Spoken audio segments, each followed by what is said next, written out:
السلام علیکم ورحمۃ اللہ۔ آج کی ویڈیو میں استغفار کے 12 فوائد آپ کے سامنے بیان کروں گا۔ بہت سے لوگوں کو استغفار کے فوائد کا علم تو ہے، لیکن جو فوائد آج میں آپ کو بتانے جا رہا ہوں انشاءاللہ ان میں سے بہت سارے ایسے فوائد ہوں گے جن کا علم آپ کو نہیں ہوگا۔ اس لیے ویڈیو کو آخر تک دیکھیے اور اپنے دوستوں کے ساتھ لازمی شیئر کیجیے تاکہ ان کو بھی اس سے فائدہ حاصل ہو جائے۔ تو انشاءاللہ اس ویڈیو سے آپ کو بہت زیادہ فائدہ ہونے والا ہے۔ ویڈیو کو آخر تک دیکھیے اور ہماری باتوں کو غور سے سنیے گا۔ تو چلیے شروع کرتے ہیں۔ استغفار کے وہ 12 فوائد کون سے ہیں میں جلدی آپ کے سامنے بیان کروں گا تاکہ آپ کا وقت بھی ضائع نہ ہو۔ دیکھیے، سب سے پہلا فائدہ یہ ہے، استغفار یہ گناہوں کی بخشش کا ذریعہ ہے، کیونکہ اللہ تبارک و تعالیٰ نے فرمایا وَمَن يَعْمَلْ سُوءًا أَوْ يَظْلِمْ نَفْسَهُ ثُمَّ يَسْتَغْفِرِ اللَّهَ يَجِدِ اللَّهَ غَفُورًا رَحِيمًا۔ اللہ تعالیٰ فرماتے ہیں کہ جو شخص کوئی برائی کرے اور پھر یا اپنے نفس کے اوپر ظلم کرے اور پھر اس کے بعد استغفار کرے تو وہ اپنے رب کو بخشنے والا اور مہربانی کرنے والا پائے گا۔ تو اس سے معلوم ہوتا ہے کہ استغفار سے گناہ کی مغفرت ہوتی ہے۔ اور دوسرا فائدہ استغفار کا یہ کہ استغفار گناہوں کی مٹانے اور درجات کی بلندی کا بھی ذریعہ ہے۔ جیسا کہ نبی کریم صلی اللہ علیہ وسلم نے فرمایا، اللہ تعالیٰ جب جنت میں ایک بندے کے درجے کو بلند فرمائے گا تو بندہ عرض کرے گا کہ اے پروردگار، یہ مرتبہ مجھے کیسے ملا؟ تو اللہ تعالیٰ فرمائے گا کہ تیرے لیے تمہارے بچوں کے استغفار کے سبب سے، یعنی تمہارے بچوں نے، تمہاری اولاد نے جو استغفار کیا ہے تمہارے لیے، اس استغفار کے سبب سے تمہارا درجہ بلند ہوا، تمہارے گناہ مٹ گئے۔ تو پتہ چلتا ہے استغفار سے گناہ بھی معاف ہوتے ہیں اور درجات بھی بلند ہوتے ہیں۔ اور تیسرا فائدہ یہ کہ استغفار یہ بارش کی نزول، مال و اولاد کی ترقی اور جنت میں داخل ہونے کا سبب ہے۔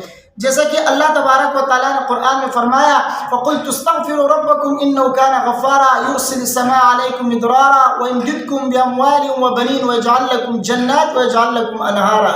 پتہ چلتا ہے کہ اس آیت سے اللہ تبارک و تعالیٰ اس آیت میں فرماتے ہیں استغفار کرو۔ ایک فائدہ تو یہ کہ بارش نازل ہوگی، مال اولاد میں ترقی ہوگی، اللہ مال بھی دیں گے، اولاد بھی دیں گے اور جنت و باغات بھی دیں گے۔ تو یہ تیسرا فائدہ۔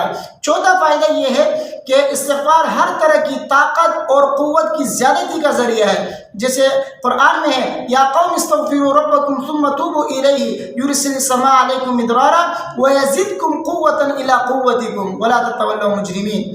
اس آیت میں اللہ تبارک و تعالیٰ نے کیا فرمایا کہ استغفار کرنے کا فائدہ یہ ہے کہ اللہ تعالیٰ مسلسل بارشیں بھی نازل فرمائیں گے اور تمہارے قوت پہ قوت کا اضافہ فرمائیں گے، تمہاری طاقت میں اور اضافہ کیا جائے گا۔ اور پانچواں فائدہ یہ کہ استغفار یہ زندگی کے سامان کا سبب ہے، یہ سامانی زندگی کا سبب ہے۔ جیسے اللہ تبارک و تعالیٰ نے فرمایا وَأَنِ اسْتَغْفِرُوا رَبَّكُمْ ثُمَّ تُوبُوا إِلَيْهِ يُمَتِّعْكُم مَّتَاعًا حَسَنًا إِلَىٰ أَجَلٍ مُّسَمًّى وَيُؤْتِ كُلَّ ذِي فَضْلٍ فَضْلَهُ۔ اس آیت میں اللہ تبارک و تعالیٰ نے فرمایا اپنے رب سے بخشش طلب کرو اور اس کی طرف رجوع کرو۔ فائدہ یہ ہوگا کہ اللہ تعالیٰ ایک مقرر مدت تک تمہیں اچھا سامان زندگی فراہم کریں گے۔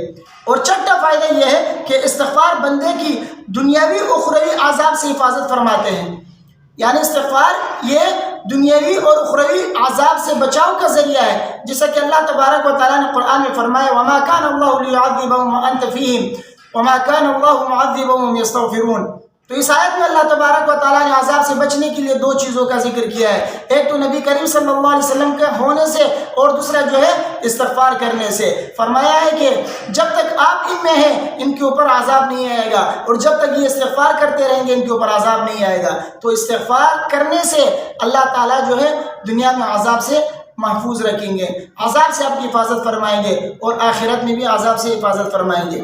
اور نبی کریم صلی اللہ علیہ وسلم نے بھی فرمایا کہ بندہ عذاب الہی سے محفوظ رہتا ہے جب تک وہ استغفار کرتا رہتا ہے، جب تک استغفار کرتا رہتا ہے وہ عذاب الہی سے محفوظ رہتا ہے۔ اور نمبر 7، استغفار نزول رحمت کا سبب بھی ہے۔ اللہ تبارک و تعالیٰ نے قرآن میں کیا فرمایا؟ قرآن میں ہے یا قوم لم تستعجلون بالسیئۃ قبل الحسنہ لولا تستغفرون اللہ لعلکم ترحمون۔ فرماتے ہیں کہ اے میری قوم، تم برائی کی طرف جلدی کیوں کر رہے ہو نیکی سے پہلے؟ یعنی ہونا تو یہ چاہیے کہ پہلے نیکی کی طرف بھاگنا چاہیے، حالانکہ تم گناہوں کی طرف پہلے بھاگ رہے ہو، برائی کی طرف پہلے بھاگ رہے ہو۔ کیوں ایسا کر رہے ہو؟ کیوں اللہ سے استغفار نہیں کرتے ہو تاکہ تمہاری پر رحم کرے؟ پتہ چلا کہ استغفار سے اللہ تعالیٰ رحم فرماتے ہیں بندے کے اوپر۔ اور نمبر 8، استغفار دلوں کی صفائی کا ذریعہ ہے۔ استغفار سے دل صاف ہوتا ہے، کیونکہ حدیث میں آتا ہے نبی کریم صلی اللہ علیہ وسلم نے فرمایا کہ مومن بندہ جب گناہ کرتا ہے تو اس کے دل پر ایک سیاہ نقطہ پڑ جاتا ہے، اگر وہ گناہ چھوڑ کر توبہ و استغفار کر لیتا ہے تو اس کا دل صاف ہو جاتا ہے، اور اگر گناہ پہ گناہ کیے جاتا ہے تو سیاہی بڑھتی رہتی ہے یہاں تک کہ اس کے پورے دل پر چھا جاتی ہے۔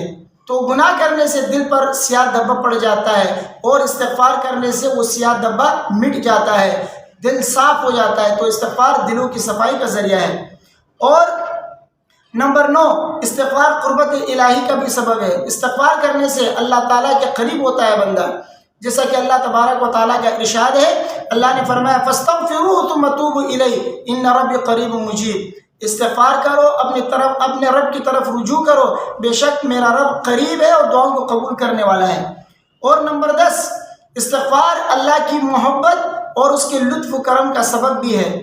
استغفار کرنے سے اللہ تعالیٰ بندے سے محبت کرتا ہے، بندے کے اوپر مہربانی کرتا ہے، جس اللہ تبارک و تعالیٰ نے فرمایا استغفروا ربکم ثم توبوا الیہ ان ربی رحیم ودود۔ استغفار کرو اور اپنے رب کی طرف رجوع کرو، بے شک اللہ تبارک و تعالیٰ رحیم ہے، ودود ہے، مہربانی کرنے والے اور محبت کرنے والے ہیں۔ اور نمبر 11، استغفار بعض کبیرہ گناہوں کی بخشش کا بھی ذریعہ ہے۔ استغفار سے بعض کبیرہ گناہ بھی معاف ہوتے ہیں، جیسا کہ نبی کریم صلی اللہ علیہ وسلم نے فرمایا کہ جس نے کہا استغفر اللہ الذی لا الہ الا هو الحی القیوم واتوب الیہ، تو اللہ تعالیٰ اس کے گناہ کو معاف فرما دے گا، اگرچہ وہ میدان جنگ سے بھی بھاگا ہو۔ میدان جنگ سے بھاگنا یہ کبیرہ گناہ ہے، تو استغفار کرنے سے اللہ تعالیٰ وہ کبیرہ گناہ بھی معاف فرماتا ہے۔ تو پتہ چلا کہ استغفار یہ کبیرہ گناہوں کی بخشش کا بھی ذریعہ ہے۔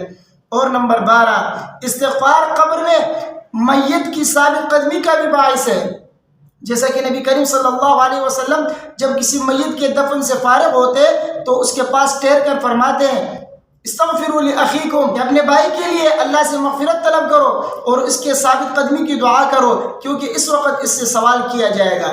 یہ ابو داؤد شریف کی حدیث ہے۔ تو اس حدیث سے معلوم ہوا کہ استغفار کرنے سے قبر میں میت کی ثابت قدمی ہوتی ہے، وہ جواب دے سکتا ہے۔